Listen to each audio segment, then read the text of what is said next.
Salut tout le monde, bienvenue dans Lumia Talk Show, le podcast du média Lumia. Moi c'est Carolina et je suis très heureuse d'être là aujourd'hui.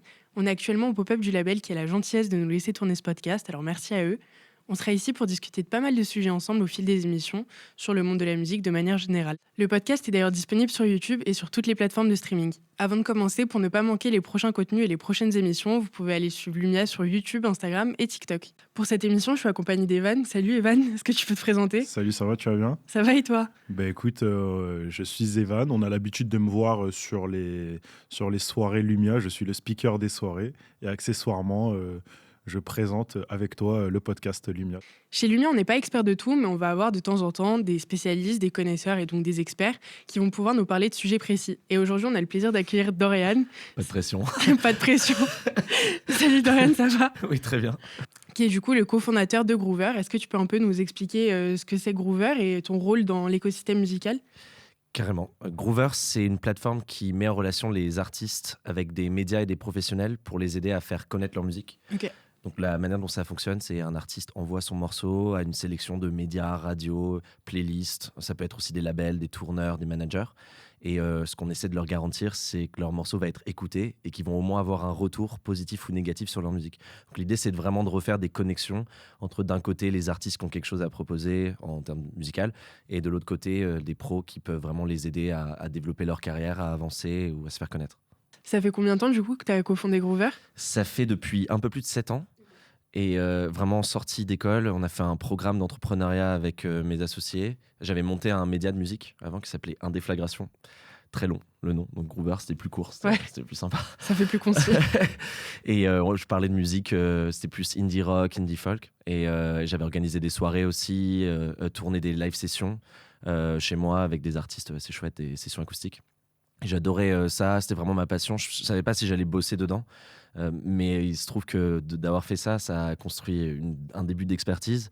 Et quand j'ai réfléchi à ce que je voulais faire ensuite, et on savait qu'il y avait beaucoup de soucis pour les artistes indépendants pour développer leur carrière, pour arriver à se faire connaître et qu'ils avaient beaucoup de problèmes.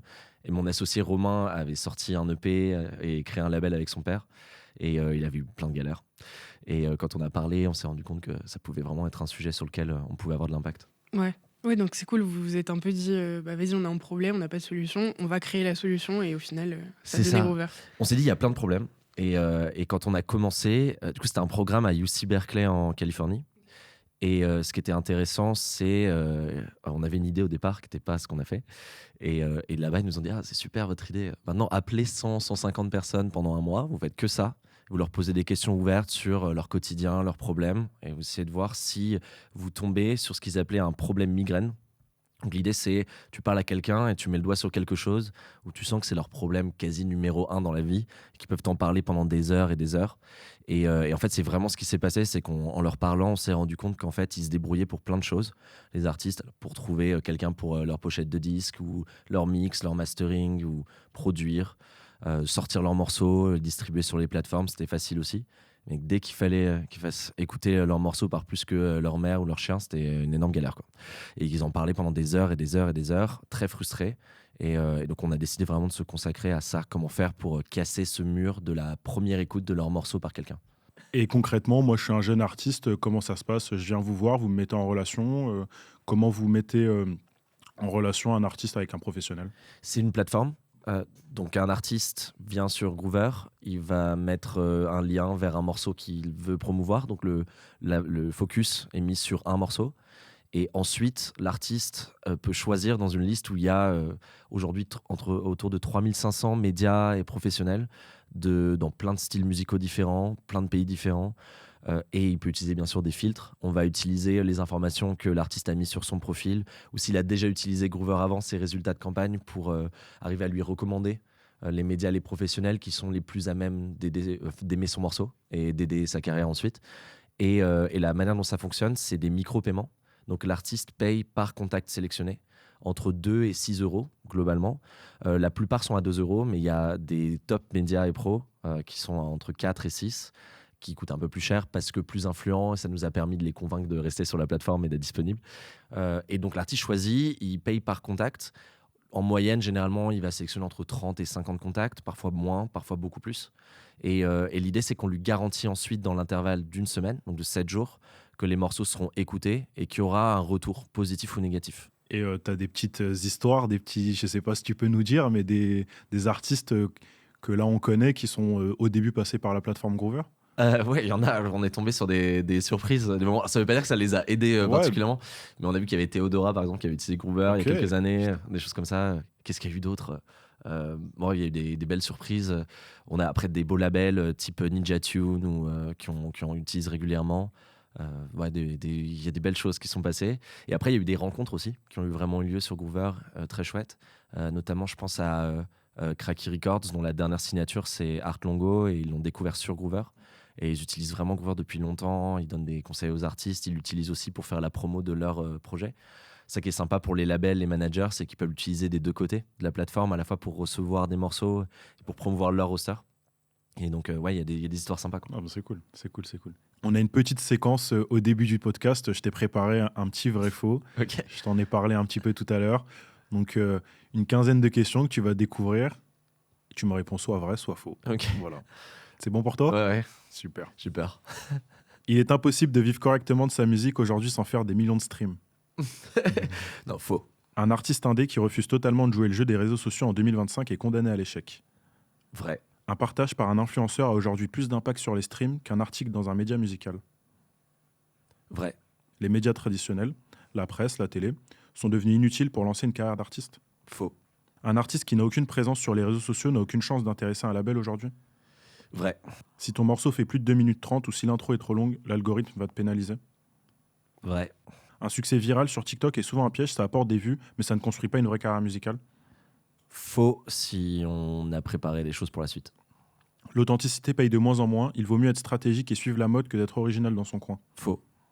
Le plus gros problème de la musique actuelle, ce n'est pas la qualité, c'est le volume, il y a simplement trop de sons qui sortent. Vrai et faux. Vrai, ouais. Croire que si la musique est bonne, elle finira forcément par percer toute seule est le plus gros mensonge qu'on raconte aux artistes. Vrai. C'est intéressant. L'artiste de demain utilisera l'IA comme on utilise l'autotune aujourd'hui. Vrai. C'est Ouais. déjà le cas, je pense même. On en parlera plus tard. Pareil, ça m'intéresse. Rien ne pourra jamais remplacer le flair et l'intuition d'un humain pour dénicher une future star. Vrai et faux. Sortir un album, donc un format long, est une erreur stratégique pour un artiste qui débute. Il faut ne sortir que des singles. Faux, mais il faut sortir une bonne partie de l'album en single avant. Faut pas sortir l'album d'un coup. 1000 vrais fans qui achètent une place de concert a plus de valeur financière qu'avoir 1 million de streams sur Spotify. Vrai. La majorité des gros succès actuels ont été poussés artificiellement au début. Faux. Je t'ai vu hésiter. Non, faux. Il y a toujours une part de vrai et d'organique avant que ça soit un peu stimulé par un label ou artificiellement. L'époque des artistes mystérieux est terminée. Aujourd'hui, il faut montrer tout et tout le temps. Vrai et faux. Parce que oui, maintenant, on peut aussi marketer le mystère. Donc on peut montrer quelqu'un de mystérieux, mais en fait en parler tout le temps, quoi. Et pour finir, les abonnés TikTok ne sont pas une bonne fanbase. Je suis pas assez calé pour le dire. Pour les abonnés TikTok, vraiment, je me rends pas compte à quel point... Alors attends, est-ce que tu penses au nombre d'abonnés ou vraiment aux personnes qui sont abonnées? Ils consomment du contenu, mais ils se déplacent rarement. Est-ce que c'est pas vraiment la meilleure des fanbases, quoi, de percer sur TikTok? Alors je veux dire que c'est une vraie fanbase, ils peuvent venir en concert. Après, c'est vrai que c'est ce que j'ai entendu de pas mal d'artistes qui ont eu par exemple un morceau qui a percé sur TikTok. C'est que généralement, après, du coup, ils restent comme ça pendant tout le concert. Et puis au moment où il y a l'extrait de 30 secondes qu'ils connaissent, ils chantent tous comme des oufs. J'ai entendu ça sur La Femme. Vous connaissez le groupe La Femme? C'est un groupe de rock psychédélique. Ils ont un morceau qui est Elle ne t'aime pas, qui a explosé sur TikTok et un peu partout dans le monde. Ils ont raconté qu'ils avaient fait un concert à New York et vraiment, tous les gens étaient comme ça pendant tout leur tube. Et c'est même pas un de leurs tubes au départ. Et que pendant Elle ne t'aime pas, les gens devenaient fous, quoi. Ça leur faisait super bizarre, mais qu'en même temps, ils étaient contents qu'ils aient un morceau qui a fait autant le tour de la planète, mais que c'était super étrange. Après, ça montre que ça permet quand même à cette génération-là qui consomme la musique comme ça de quand même venir à des concerts et de sortir et de consommer. C'est quand même un gros problème aujourd'hui, c'est qu'ils sortent moins. Enfin, la Gen Z et les générations d'après sortent moins et ça crée beaucoup de soucis pour l'entertainment et dans la musique pour les carrières, parce qu'ils consomment moins, ils vont moins en concert. Même dans les boîtes, ils boivent moins. Enfin, il y a tout. Du coup, ça rebat les cartes complètement de tout l'écosystème live aussi sur ces sujets. Donc. Pendant le vrai faux, tu m'as dit que les médias traditionnels pour toi avaient encore du pouvoir, mais que d'un côté, un partage sur les réseaux sociaux par un influenceur avait peut-être plus de pouvoir que les médias. Qu'est-ce que tu penses de ça? Est-ce que tu penses que vraiment les médias, un article vaut plus qu'un partage sur les réseaux sociaux? Je pense qu'un partage sur les réseaux sociaux va toucher plus directement, immédiatement plus de monde et créer plus d'engagement de la part de potentielles personnes qui peuvent devenir des fans et suivre la carrière de l'artiste ensuite. Après, c'est vrai qu'un article dans un magazine qui a une marque, qui a une identité, qui a une force, qui représente quelque chose, ça va pas forcément avoir un impact direct. Typiquement, je prends l'exemple dans la scène indie, les Inrocks, avoir un article dans les Inrocks, c'est un peu voilà, tout le monde a envie d'avoir un article dans les Inrocks. La réalité, c'est que très peu de personnes vont lire cet article quand il va sortir, parce que difficile de le mettre en avant sur les réseaux. En réalité, les formats, même sur Instagram, vont pas forcément remettre en avant les articles. Avant, il y avait Facebook qui est un peu redirigé vers les articles, mais plus personne n'est sur Facebook. Donc en fait, les gens vont pas forcément lire l'article. Par contre, le fait d'avoir un article dans les Inrocks et de pouvoir communiquer dessus pour l'artiste peut avoir de l'impact ensuite. De dire j'ai été mis en avant par les Inrocks quand ils sont en train de parler à quelqu'un, ou quand par exemple leur tourneur va les pitcher auprès d'un festival, ça va avoir de l'impact. Donc c'est assez marrant parce que le partage sur les réseaux sociaux par l'influenceur va plus avoir l'impact direct auprès de la fanbase, mais l'article va servir pour construire une légitimité à l'artiste. Et auprès des professionnels, donc. Ce sera plus facile d'atteindre les pros qu'un partage sur les réseaux. Ouais, Ok. pour un article a plus d'impact de la manière dont il est plus utilisé, là où les pros vont pas forcément identifier le nom d'un influenceur particulier, ou vont pas forcément prendre de la même manière la légitimité de cet influenceur qui parle de l'artiste, alors qu'ils vont considérer que si les Inrocks a choisi tel artiste et qu'ils ont trouvé quelque chose qui les intéresse en termes artistiques, ça va être il y a encore un peu ce décalage. Mais je pense que ça peut évoluer. Mais les influenceurs n'ont pas encore remplacé les journalistes musicaux, c'est ça que tu me dis? Pas encore. Pas encore. Après, je pense qu'il y a aussi des journalistes qui ont réussi à prendre le pas de devenir influenceurs aussi. Je vois de plus en plus. Alors, c'est assez intéressant au début. Il y avait vraiment cette différence entre influenceurs, des gens qui pouvaient parler un peu de musique ou qui mettaient de la musique dans des stories ou dans des choses, et ça avait de l'impact. Et là, on a de plus en plus, depuis, je dirais, 6 mois, 1 an, des vrais curateurs, journalistes qui sont adaptés aux formats réseaux sociaux, qui sont très forts, qui vont parler de leurs 3 pépites de la semaine de manière très précise, comme vraiment des curateurs très précis, et qui, eux, ont beaucoup d'impact. Ils vont avoir beaucoup d'impact parce qu'ils touchent beaucoup de gens sur les réseaux. Et je trouve ça assez excitant parce que on pouvait avoir l'impression que dans les dernières années, le curateur, enfin la personne qui écoute beaucoup de musique et qui va donner ses recommandations, allait disparaître. Juste, je pense qu'il change ou elle change de forme. Le journaliste devient un peu influenceur. Enfin, Ouais. de par son influence, en fait, tu as des exemples là de journalistes qui sont très présents sur les réseaux sociaux et qui ont énormément de poids. Bah, pendant longtemps, tu as eu Mehdi Maizi, Ouais, qui bien était, sûr. voilà, donc ça, bien sûr. Et après, là, alors, je pense, j'ai pas le nom, il faudrait que je retrouve. Je peux chercher ou vite fait? Ouais, ben après Mehdi Maizi, moi, Ouais. je pense que ça parle à tout le monde. Et après, Énorme journaliste rap qui, de par toute son influence, ses réseaux sociaux et ses interviews, donne énormément de force aux artistes, quoi. complètement. Et il y a de la place pour des nouvelles têtes aussi. J'ai vu aussi des. Alors, j'ai pas son nom, mais je vois, elle partage souvent ses 3, 4, 5 pépites de la semaine, Mm. et c'est vraiment cool. Enfin, moi, j'écoute à chaque fois ce dont elle va parler. C'est assez varié. Elle a beaucoup d'engagement dessus. Et je pense que des voix comme ça permet aussi de faire découvrir des artistes auprès de personnes qui ne les auraient jamais découverts autrement. Et est-ce que via Groover, tu vois un peu passer toutes ces données et un article, ça a vraiment un impact sur la carrière d'un artiste? Un peu comme je le disais, ça n'a pas d'impact en mode l'article est publié, waouh, il se passe quelque chose. Par contre, je sais qu'on a par exemple toute l'équipe de Amérique latine de Rolling Stone. On a Spin Magazine aussi, qui est un magazine légendaire aux États-Unis. On va avoir Ones to Watch aussi, qui appartient à Live Nation, qui est un gros magazine aux US. Et quand les artistes sont mis en avant par ces magazines-là, déjà, c'est un énorme coup de boost pour eux. En fait, il y a pas mal d'impact un média ou un pro qui accepte de partager un artiste, et notamment un magazine un peu connu ou dont le nom est connu. Déjà, c'est un énorme boost de motivation pour l'artiste. Parce que les artistes ont tous le syndrome de l'imposteur, donc Ouais, bien d'être sûr. partagé dans un Ça gros booste, ça magazine comme booste ça, l'ego, quoi. ça booste l'ego, donc Bien là sûr. c'est très fort. Et ensuite, c'est l'artiste qui va mobiliser ou communiquer là-dessus, sur le fait qu'il a été mis en avant par Spin ou mis en avant par Rolling Stone. Ça crée une forme de légitimité aussi qui va attirer des professionnels, qui va aussi attirer des gens qui n'avaient pas forcément écouté la musique, qui, quand ils vont voir que ça a été partagé par Spin ou par Rolling Stone, vont dire tiens, c'est intéressant, est-ce que j'irais pas jeter une oreille? Et donc ça a cet impact-là un peu en différé. Pour toi, de ton expérience, comment est-ce qu'un artiste peut optimiser en tout cas maximiser sa visibilité sans forcément passer par du coup tout ce qui est l'influence, les réseaux sociaux, etc. C'est une bonne question. Je pense que c'est toujours important d'être présent sur les réseaux sociaux. Vraiment, c'est clé. C'est pour ça que dans Ce que ton tu vrai disais dans le faux, vrai faux.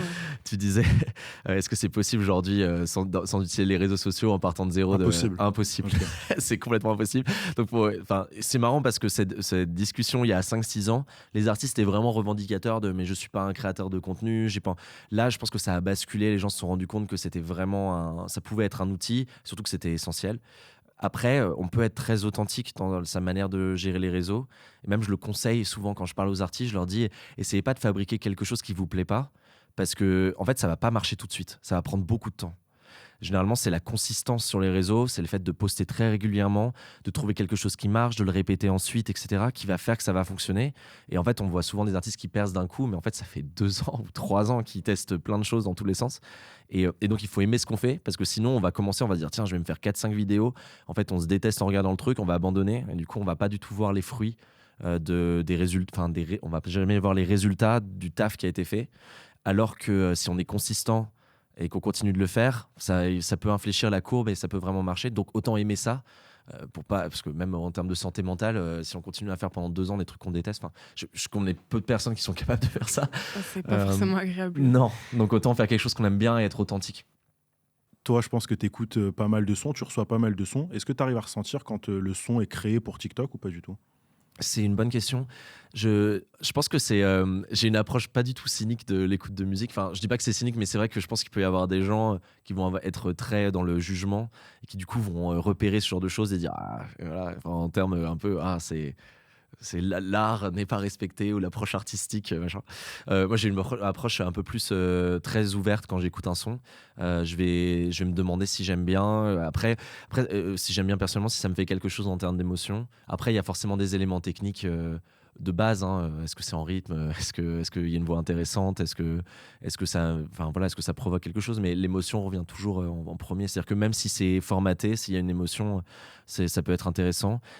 J'avais parlé avec c'était le directeur de la musique chez Radio France à un moment qui s'appelle, je pense que c'est toujours le cas, qui s'appelle Didier Varro. Il m'avait dit un truc super intéressant.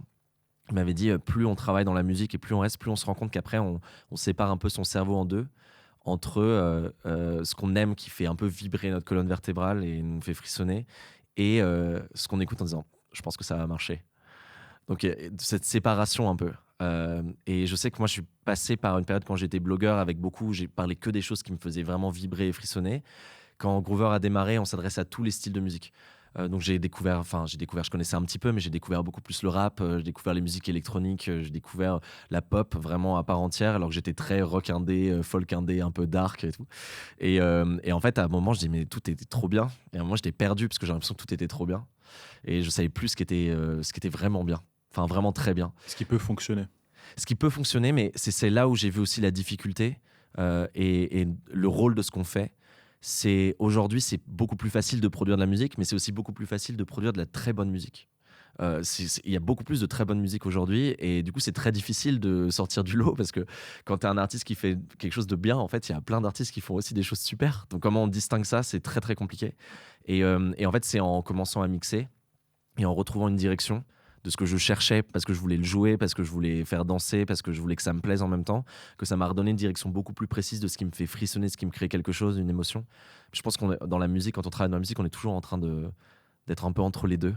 Et c'est assez difficile, mais je pense qu'effectivement, dans les maisons de disques, les DA par exemple, en gros label, en major, eux, ils doivent trouver quelque chose qui va cartonner auprès du plus grand nombre. Et donc, ils cherchent ces indicateurs-là. Est-ce qu'il y a un hook TikTok de 15-30 secondes qui va marcher? Et je pense qu'ils sont encore plus précis sur ces choses. Tu devances un peu mon conducteur, parce que j'allais te demander si on peut, en 2025, juste percer avec de la bonne musique. Pas juste de la bonne musique, il faut faire plein de choses.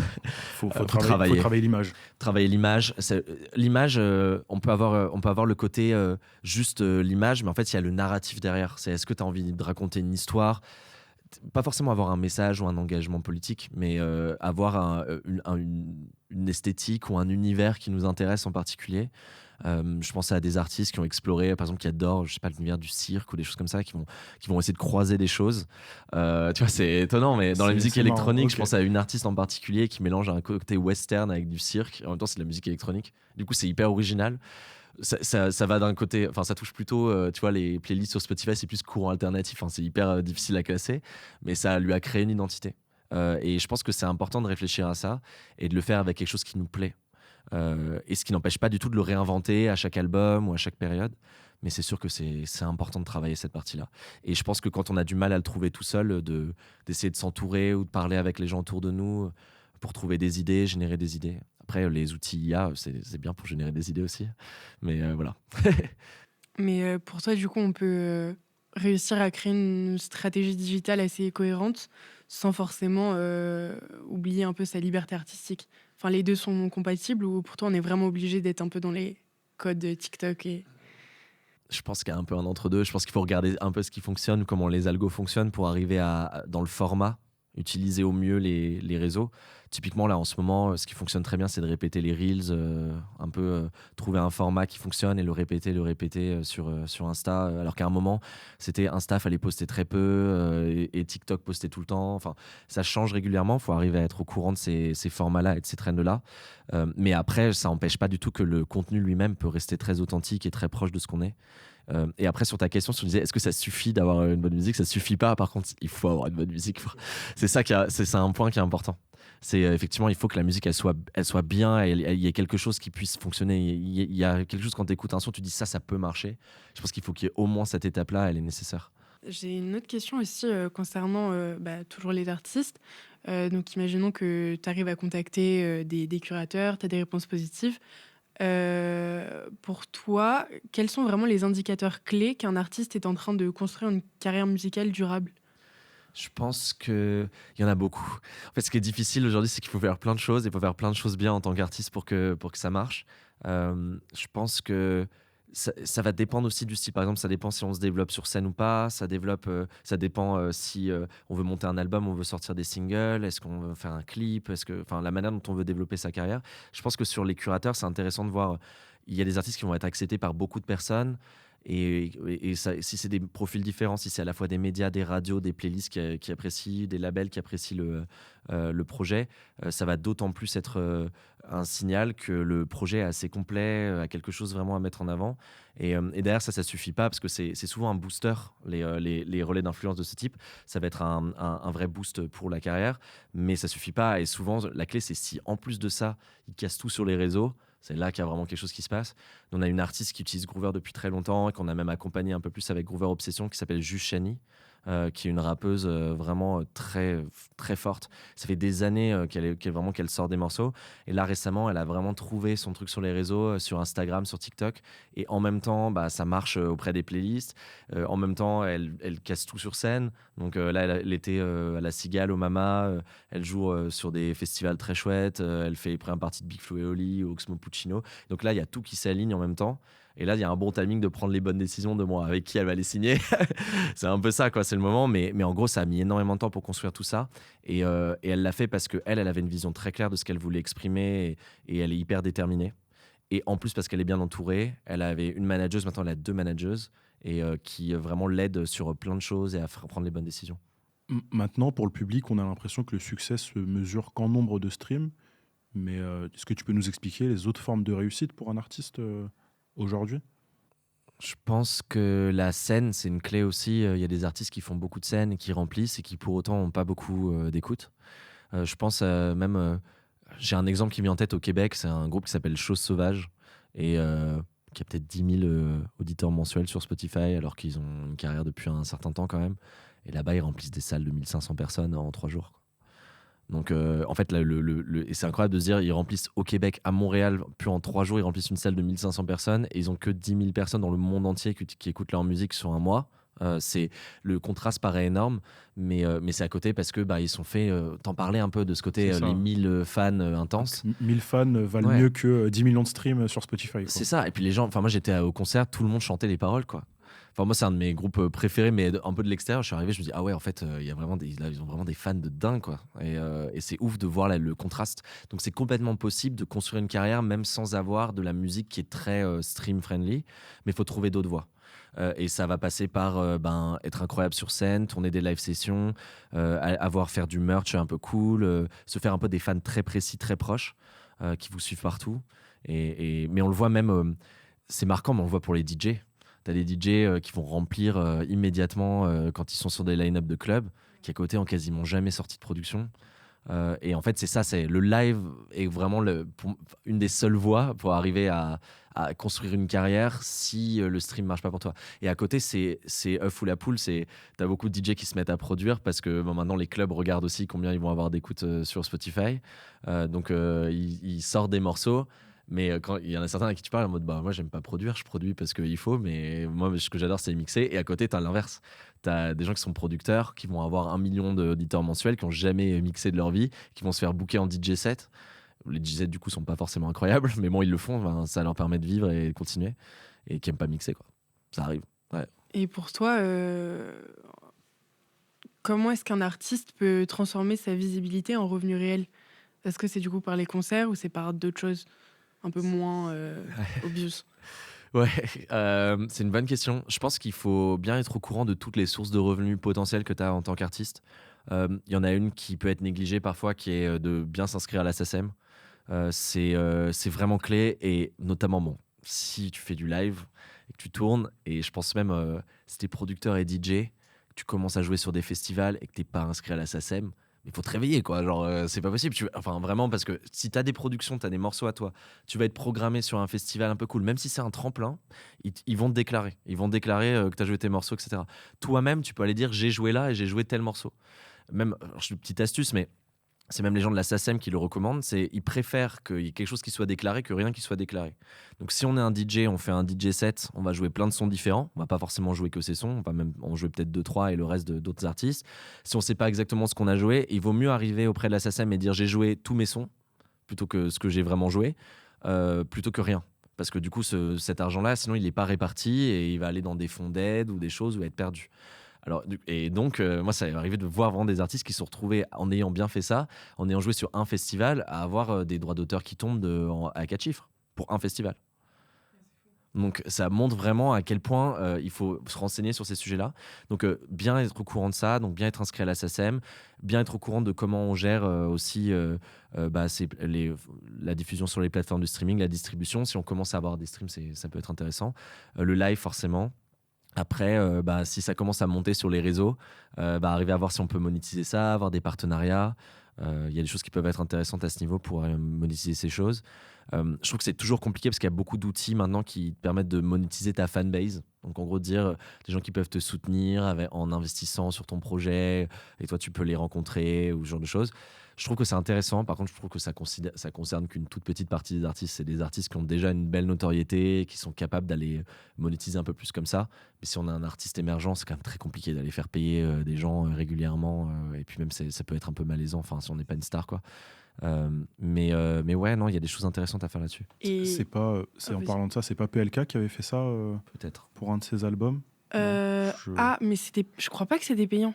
Je suis pas sûre. Il faisait pas payer ses fans, et ses fans étaient un peu directeurs artistiques de l'album. Ouais, tu pouvais un peu coécrire les trucs et tout. Mais je sais pas si c'était payant ou pas. Ça se fait beaucoup aux États-Unis. Je pense que ça va arriver de plus en plus en France, parce que généralement, si on veut voir ce qui va arriver là, il faut regarder ce qui s'est passé aux États-Unis et mettre plus de 3 ans, plus ou 2 ou 3 ans.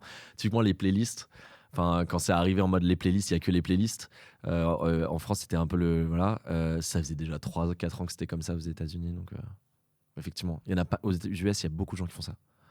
Des artistes. Ouais. Après, je trouve que c'est un bon moyen aussi de créer un peu un lien avec sa communauté. Si c'est pas genre vraiment uniquement pour un intérêt financier, c'est sympa parce que typiquement sur PLK, du coup, je sais plus si c'était payant ou non, mais je voyais beaucoup de retours, en tout cas sur TikTok par exemple, de gens qui étaient en mode ouais, moi j'étais team tel prod, et tu voyais vraiment les gens débattre en commentaire et tout, et même en tant que fan, en vrai, je trouve ça hyper intéressant de un peu coécrire, enfin co-travailler sur un projet avec un artiste que tu kiffes, en vrai. Je trouve que ça a vachement de sens. Je sais que c'est partagé par beaucoup de gens, mais quand on est fan de musique, moi quand j'adore un artiste, à la fin d'un concert, ça m'arrive régulièrement d'aller acheter, je sais pas, un vinyle, un truc. Je Ouais. vais peut-être jamais le jouer sur mes platines, mais Non, juste mais t'as j'ai ton envie petit de souvenir, genre. le petit souvenir. Puis Ouais. je me rends compte à quel point sur les artistes émergents maintenant, je vois à quel point c'est un vrai soutien. Enfin, aller leur acheter un disque, aller leur acheter quelque chose, c'est de l'argent qui va directement derrière eux, comment ils vont pouvoir poursuivre leur tournée, comment ils vont pouvoir payer leur session de mix ou de mastering. C'est vraiment une manière de soutenir les artistes très clairement, c'est d'aller leur acheter du merch ou alors ce type d'opportunité. Si on est fan d'un artiste et que on a la possibilité de participer un peu à son expérience artistique dans ce type de format, enfin ce côté direct to fan, ça vaut le coup. Franchement, si on est fan et qu'on a l'argent et qu'on veut, franchement, je trouve que si on est capable de monter quelque chose comme ça en tant qu'artiste et que les gens suivent, faut le faire, hein. Franchement, ça vaut le coup. Tout à l'heure, tu parlais un peu des conseils que tu donnais aux artistes, donc se déclarer à la SACEM. Est-ce qu'à l'opposé, tu vois une erreur que font beaucoup d'artistes qui, je sais pas, essayent de contacter des pros? Est-ce qu'il y a un truc qui est rédhibitoire quand on essaye de contacter un pro, par exemple? C'est une bonne question. Je pense pas qu'il y ait quelque chose de rédhibitoire. Je pense que on néglige le fait que être sympa, c'est quand même bien important. Enfin, en tant qu'artiste, être cool, pas être trop se prendre pour une rosta. Quand on est déjà une rosta, tu peux te prendre pour une rosta, c'est cool. Mais quand tu démarres et que tu vas faire des premiers rendez-vous, être sympa, être à l'écoute, montrer que tu es déterminé. Ça va être des clés que vont regarder des pros pour savoir s'ils veulent bosser avec toi. Parce qu'ils vont pas te juger uniquement sur la qualité de ce que tu fais. En fait, ils se projettent de si je bosse avec cet artiste pendant 2, 3, 4 ans, comment ça va se passer. Et en fait, les films ou les séries nous changent un peu l'image qu'on peut avoir là-dessus. Mais c'est important, notamment quand on est un artiste émergent, d'être sympa, et être cool. Ça change beaucoup de choses. Moi, je sais qu'il y a des artistes qu'on accompagne, il y en a qui sont vraiment devenus mes meilleurs amis.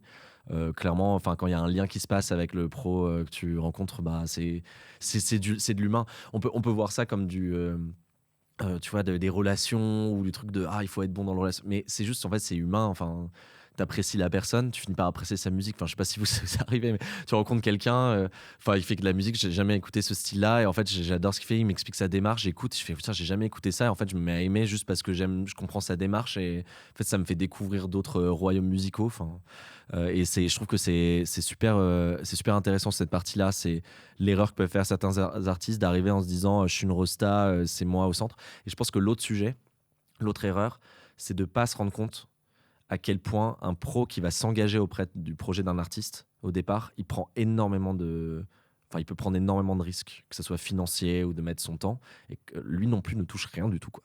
Enfin, il faut s'imaginer qu'un artiste émergent qui va avoir quelqu'un qui l'accompagne en tant que manager, ou même en tant que distrib ou label, etc., ils se font pas de thunes, hein.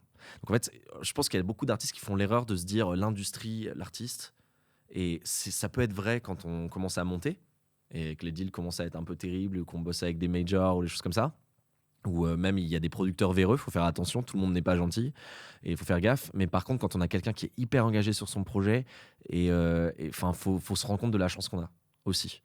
Et travailler cette chance en tant qu'artiste, ça peut permettre d'obtenir encore plus. C'est-à-dire que quand on est reconnaissant, ça va d'autant plus porter ses fruits dans le futur.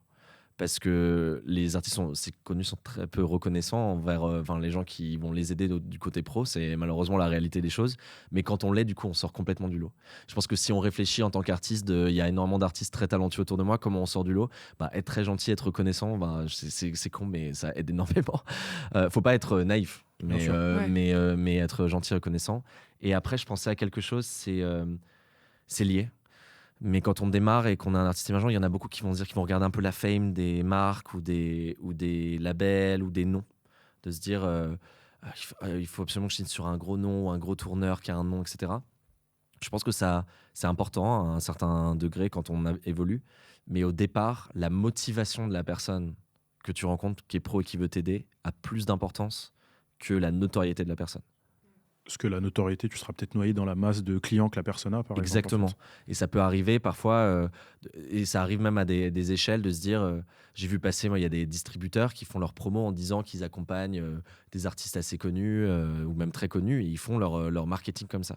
Et en fait, les artistes, ils vont en se disant, mais il accompagne un tel, ils sont contents de se retrouver sur ce truc-là. Sauf que après, c'est le dernier mail qu'ils ont reçu, quoi. C'est-à-dire que Voilà. tu passes derrière un tel. Bah C'est ouais, ça, en fait. complètement. Et ça va arriver dans beaucoup de cas. Et je pense que tomber sur une petite entité ou quelqu'un qui est hyper déter, on se dit, il a peut-être pas tout le réseau, mais par contre, il va tout apprendre avec toi. C'est déjà une énorme chance. C'est déjà rare de tomber sur quelqu'un comme ça.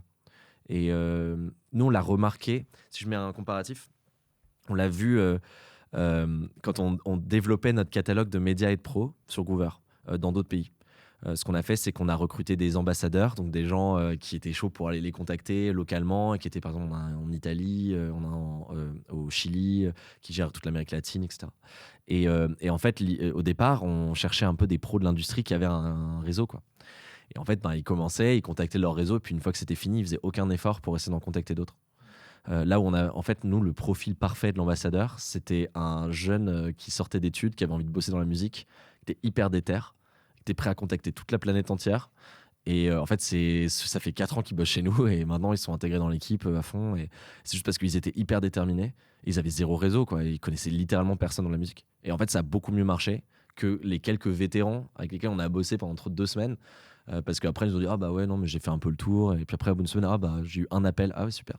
Le mec à côté, il a fait 25 appels. Tout à l'heure, on a parlé un peu d'IA. Je voulais y revenir. Est-ce que tu penses que demain, la première écoute d'un morceau envoyé à un label ou à un média sera faite par une IA? C'est une bonne question. C'est un peu à l'image de j'envoie mon CV à une entreprise et d'abord le Ouais. filtrer par une IA avant d'être vu par un humain. C'est intéressant. Je pense qu'aujourd'hui, alors l'IA est déjà très mobilisée dans les algorithmes de recommandation des plateformes de streaming. Typiquement, un morceau qui va percer aujourd'hui sur Spotify, ça va être beaucoup parce qu'il va être mis en avant par les playlists algorithmiques de Spotify, donc les radios, les Discover Weekly, ce genre de choses, les daily mix, les recommandations qui sont faites aux artistes. Donc il y a ça, mais par contre, ça s'appuie sur des points de données qui sont des écoutes de vraies personnes. Je me demande, c'est une vraie question, je ne sais pas à quel point un jour les plateformes de streaming vont se dire est-ce qu'on va faire écouter les morceaux par des IA plutôt que de les faire juger par les auditeurs eux-mêmes. C'est une vraie question, je pense pas, mais c'est possible. Et vous savez comment fonctionne l'algorithme ou pas des playlists? Et il y a des études qui ont été faites, assez intéressantes, parfois scientifiques. Et je vais donner juste un exemple. C'était un expert du marketing musique qui a une vidéo. Il s'appelle Andrew Southworth, c'est un Américain. Et en fait, il parle dans sa vidéo du fait qu'il a fait faire une étude par quelqu'un, de regarder pourquoi les artistes se retrouvaient dans justement Discover Weekly, qui est une des playlists phares de Spotify, qui n'est pas forcément uniquement des nouveautés, mais qui va être basée sur tes goûts et faire découvrir plein de morceaux. Et comment les artistes se retrouvaient dans Discover Weekly, parce que généralement, ça se déclenche un mois après la sortie, pas avant. Et donc, en fait, il a regardé ça et s'est rendu compte que généralement, c'était des artistes qui avaient au moins 10 000 écoutes sur leurs 28 premiers jours de sortie par le maximum d'auditeurs différents. Et s'ils passent ce cap-là, et qu'ensuite, plus ils passent ce cap-là, plus ils vont avoir un Spotify Popularity Score qui, pour le coup, est disponible publiquement, qu'on peut trouver vraiment, on peut savoir le Spotify Popularity Score de son morceau qui évolue au fil du temps. Et du coup, ça va faire que tu vas être plus ou moins recommandé dans les playlists Discover Weekly. Donc, il y a quand même des clés où tu peux influencer les algorithmes en sachant les codes de certains codes, dont celui-là. Donc, l'objectif 10 000 streams en 28 jours, c'est pas juste ta famille qui écoute en boucle, mais par le maximum de personnes différentes, ça a un impact. Et toi, ton regard sur l'impact de l'IA sur la musique indépendante, c'est quoi? Mitigé, partagé. Il est changeant parce qu'au début, j'étais vraiment... Voilà. J'ai toujours trouvé ça, c'est hyper intéressant quand ça permet de faire des choses qu'on n'aime pas faire soi-même ou quand ça vient compléter le travail créatif et artistique. Il y a déjà beaucoup de producteurs aujourd'hui qui l'utilisent pour faire des choses qu'ils ne savent pas bien faire ou pour améliorer des choses. Je trouve que c'est hyper pertinent d'utiliser les outils de son temps qui permettent de rendre sa musique meilleure et plus proche de la vision qu'on a envie d'atteindre. Je trouve ça génial. Je suis beaucoup plus partagé sur les musiques générées 100% par IA parce que l'intention créatrice, créative dedans, elle est quand même assez limitée. Aujourd'hui, moi, je pourrais faire un prompt qui est « fais-moi sans prompt », qui créerait des musiques. L'intention créative derrière, elle est nulle, quoi. Mais à côté de ça, ça va être une réalité. Il se trouve qu'il y a 30% des morceaux qui sont mis aujourd'hui sur Deezer qui sont des morceaux faits full IA. Par contre, le truc qui est assez rassurant, c'est un article que j'ai vu récemment, c'est le patron de Believe qui communiquait dessus et qui disait que oui, ça fait 30% des morceaux qui sont uploadés sur les plateformes. Par contre, ça représente aujourd'hui que 0,5% des royalties.